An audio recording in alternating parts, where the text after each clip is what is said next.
আসসালামু আলাইকুম। কেমন আছেন সবাই? তানিয়াজ কিচেন অ্যান্ড ব্লগ চ্যানেলে সবাইকে স্বাগত জানিয়ে শুরু করছি আমার আজকের নতুন আরও একটি ব্লগ ভিডিও। আশা করছি যে যেখান থেকে দেখছেন আল্লাহর রহমতে ভালো আছেন। আমরাও আল্লাহর রহমতে ভালো আছি। এই তো একটা এলোমেলো ভিডিও নিয়ে আপনাদের মাঝে চলে আসলাম। আসলে আম্মুর কাছে এসেছি। এই তো আম্মু কাঁঠাল ভেঙে দিচ্ছে আর আমি নিয়ে খাচ্ছি আম্মুর কাছে বসে। আসলে বাড়িতে আসলে না ওইভাবে নিজের কোনো কাজ করতে ইচ্ছা করে না, এমনকি ভিডিও করতে ইচ্ছা করতেছে না। আম্মু যখন রান্নাবান্না করে আমি ভাবি যে একটু ভিডিও করব, কিন্তু আসলে ওইভাবে আর হয়ে উঠতেছে না। তো আপনাদের সঙ্গে কি আর শেয়ার করব বলুন? তো সেজন্য এই বলছি যে যখন যেরকম পেরেছি একটু করে ভিডিও করে রেখেছি, আর আপনাদের মাঝে আমি সেই এলোমেলো ভিডিওটাই শেয়ার করছি। যারা আমার ভিডিওটি দেখছেন অবশ্যই ছোট্ট একটা লাইক দিয়ে আমার ভিডিওটি দেখা কন্টিনিউ করবেন। আর যদি ভিডিওর কোথাও কোনো অংশ একটুও ভালো লেগে থাকে তাহলে প্লিজ আমার চ্যানেলটি সাবস্ক্রাইব করে পাশেই থেকে যাবেন। তো আম্মু কিন্তু কাঁঠাল ভাঙতেছে, আর কাঁঠাল ভাঙা কিন্তু খুব একটা যন্ত্রণার ব্যাপার, মানে হাতে আঠা লেগে যায়, একটু তেল মেখেই কাঁঠালটা ভাঙতে হয়। তো আমি তো পাশে বসে বসে খাচ্ছি আর আম্মুর সঙ্গে গল্প করছি। আমার পাশে বোনও আছে।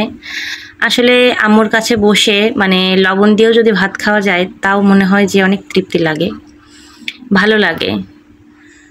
তো আর কেন যেন মায়ের কাছে আসলে না কোনো কাজ করতে ইচ্ছা করে না। আমারই কি শুধু এমন হয় না আপনাদেরও এরকম হয়? আমাকে কিন্তু জানাতে পারেন। বুঝতেছি যে আম্মুর কষ্ট হচ্ছে এই কাজটা করতে, কিন্তু করব সবসময় সেটা করা হয়ে ওঠে না। মানে নিজের বাসায় বা শ্বশুর বাড়িতে যেরকম একটা দায়িত্ববোধ থাকে, এইখানে আসলে যেন সব কিছু ছুটে যায় এরকম। তারপরও আম্মুর অনেক কষ্ট হয়ে যায়, মাঝে মাঝে হেল্প করা উচিত। আসলে আম্মু করতে দেয় না। আম্মু বলে যে না, সবসময় তো তুমি নিজের বাসায় সব কিছু করোই, আমার কাছে আসলেও যদি তোমার করতে হয় তাহলে তুমি কোথায় রেস্ট নিবা বলো? মা বেঁচে আছে বলেই হয়তো এই কথাটা বলে, মা না থাকলে হয়তো এই কথাটা শুনতে পারতাম না। পৃথিবীতে যাদের মা নেই তাদের মতো হতভাগী বা হতভাগা মনে হয় আর দুনিয়ায় কেউ নেই। তারাই বুঝতে পারবে যে কত কষ্ট। আমি সামনের উপরে দেখি যে আম্মুর কত কষ্ট হয়, তারপরেও কিছু করতে দিতে চায় না। যে না, তুমি তোমার ছেলে মেয়ে নিয়ে সবসময় তো কষ্ট করো, এখানে আসলে আমায় যেরকম পারি সেভাবে করে দেব, তুমি শুধু খাবা আর তোমার ছেলে মেয়ে নিয়ে ঘুরবা ফিরবা, আনন্দ করবা। তো যাই হোক, আসলে সবার মাই মনে হয় এরকমই হয়। এটা ওইভাবে আলাদা করে বলার আর কিছু নেই। আর রান্না বান্না আম্মুই করতেছে, আমি ওইভাবে ভিডিও করতে পারিনি, এই জন্য আপনাদের সাথে শেয়ার করতে পারতেছি না। কাঁঠালটা কিন্তু অনেক মজা ছিল, মানে শক্ত শক্ত, মিষ্টি ছিল, তবে একটু কম ছিল মিষ্টি, তবে আমার কাছে ভালো লেগেছে। প্রথমবার মানে এখানে এসেই কাঁঠাল খাওয়া হচ্ছে, বাসায় আমি সেভাবে কাঁঠাল কেনা হয়নি, খাওয়াও হয়নি। আমার প্রতিবেশীরা যা দিয়েছিল তাতেই আমার হয়ে গিয়েছে। আর ওর বাবা যেহেতু কাঁঠাল খায় না, এই জন্য এভাবে বাসায় কেনাও হয় না। তো যাই হোক, কাঁঠাল খাওয়ার গল্প তো অনেক হলো। এই ছোট্ট ভিডিওটা কিন্তু আমার শ্বশুর বাড়ি থেকে করা।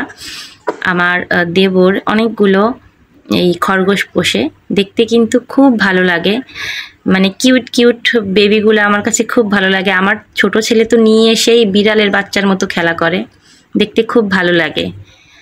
আপনারা কে কে এরকম পোষা প্রাণী পছন্দ করেন জানাতে পারেন। আমিও খুব পছন্দ করি, তবে ফ্ল্যাট বাসার মধ্যে আসলে এইগুলো ওইভাবে রাখা যায় না, গন্ধ হবে, এর জন্য নিতে পারি না। তা না হলে যদি কোনো রকম পালার ব্যবস্থা থাকতো তাহলে আমি নিয়ে যেতাম। আমার কাছে খুব ভালো লাগে।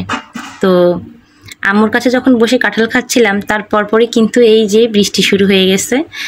আর বৃষ্টি আমার ভীষণ পছন্দ, বিশেষ করে টিনের চালে যে শব্দ হয়, এই ঝিমঝিম রিমঝিম শব্দ, এটা আমার অনেক পছন্দ। ছোটোবেলা থেকেই আমি এটা অনেক পছন্দ করি। তো আমি বাড়িতে আসলেই আম্মু বলে বৃষ্টি আয় বৃষ্টি আয়, আমার মেয়ের পছন্দ হয়, ভালো লাগে। আসলে ফ্ল্যাট বাসার মধ্যে ওইভাবে টের পাওয়া যায় না, যদিও বারান্দায় আসি তখন হয়তো একটু বুঝতে পারি, কিন্তু টিনের চালের শব্দটা অসাধারণ। তো আমি বৃষ্টি দেখছি, এদিকে আম্মু রান্নাবান্না কিন্তু করা হয়ে গিয়েছে। এটা হচ্ছে কচুরমুখী আর ইলিশ মাছ রান্নার সময় নাকি আমার ছেলে দুষ্টামি করেছে, আমি বাসায় ছিলাম না, একটু পাশে গিয়েছিলাম। তো কি যেন খাবে বলছিল মনে হয়, সেজন্য আম্মু চুলার উপর তরকারিটা মানে চুলা অফ করে রেখে গিয়েছিল, তবে ঝোলটা একটু শুকিয়ে গিয়েছে যার কারণে টেনে গেছে। আর এটা হচ্ছে চিংড়ি মাছ আর লতি দিয়ে রান্না করেছে। মানে বাড়িতে আসলে ছেলেদের জন্য গোশ, পোলাও, বিরিয়ানি এগুলো রান্না করা লাগে, আর আমার বোনের জন্য মাছ, তরকারি এগুলো রান্না করা লাগে। তবে আলহামদুলিল্লাহ আমার ছোট ছেলে চিংড়ি মাছগুলো অনেক পছন্দ করেছে। আর আম্মু প্রেশার কুকার না সরি রাইস কুকারে ভাত রান্না করে। এই হচ্ছে খাবার দাবার। টেবিলে নেওয়া খাওয়া হয় না, বেশিরভাগই আমরা বারান্দা বসেই খাই, ভালো লাগে। টেবিল যে ঘরে, সেই ঘরটা আরও বেশি গরম হয়, যার জন্য নিচে বসেই খেতে আমরা বেশি স্বাচ্ছন্দ্য বোধ করি, ভালো লাগে। তো খাওয়া দাওয়া শেষ করলাম। এটা হচ্ছে পরদিনকার ভিডিও। আসলে বললাম না সব কিছু খণ্ড খণ্ড, মানে এলোমেলো, খুব একটা সাজানো না। এটা হচ্ছে ঈদের পর দিনকার ভিডিও। তো একটা দাওয়াত ছিল, ঈদের পর দিন বললেও ভুল হবে, ঈদের তৃতীয় দিন এটা। হ্যাঁ, এবার মনে পড়েছে। আসলে কয়েকদিন পরে এডিট করতে গেলে না একটু ভুলভাল হয়ে যায়। এখানে আমাদের বাসার সদস্যরাই সবাই একটা বিয়ে খেতে গিয়েছিলাম। এটা হচ্ছে সেই বর আর বউয়ের বাসর ঘর। একটু ভিডিও করেছিলাম, আপনাদের সঙ্গে শেয়ার করলাম। বউ সাজাচ্ছে তো এই কারণে একটু এলোমেলো হয়ে আছে। আসলে গ্রামের বিয়ে শাদী না বেশ আনন্দ হয়, ভালো লাগে। আর বাড়িটাও বেশ বড়সড় ছিল আলহামদুলিল্লাহ। এটা হচ্ছে আমার ভাবির বাবার বাড়ি, মানে আমার বড় জায়ের বাবার বাড়ি। তো বাড়িটা খোলামেলা হওয়াতে বাচ্চারা কিন্তু খুব দুষ্টামি শুরু করে দিয়েছে। খুব একটা বেশি সময় থাকা হয়নি, কারণ একটু দূর হওয়াতে, আর খুব বৃষ্টি আসার সম্ভাবনা ছিল, আকাশে অনেক মেঘ করেছিল, যার কারণে আমরা খাওয়া দাওয়া করে চলে আসছি। আর খাওয়া দাওয়ার মেনু মাশাআল্লাহ খুব ভালো ছিল আলহামদুলিল্লাহ, খাবারগুলো খুব ভালো হয়েছিল। কিন্তু দুঃখের বিষয় আপনাদের সঙ্গে শেয়ার করতে পারতেছি না, কারণ মানে খুব তাড়াহুড়ো করে খেতে হয়েছে, আর আমার ছোট ছেলে ছিল সাথে।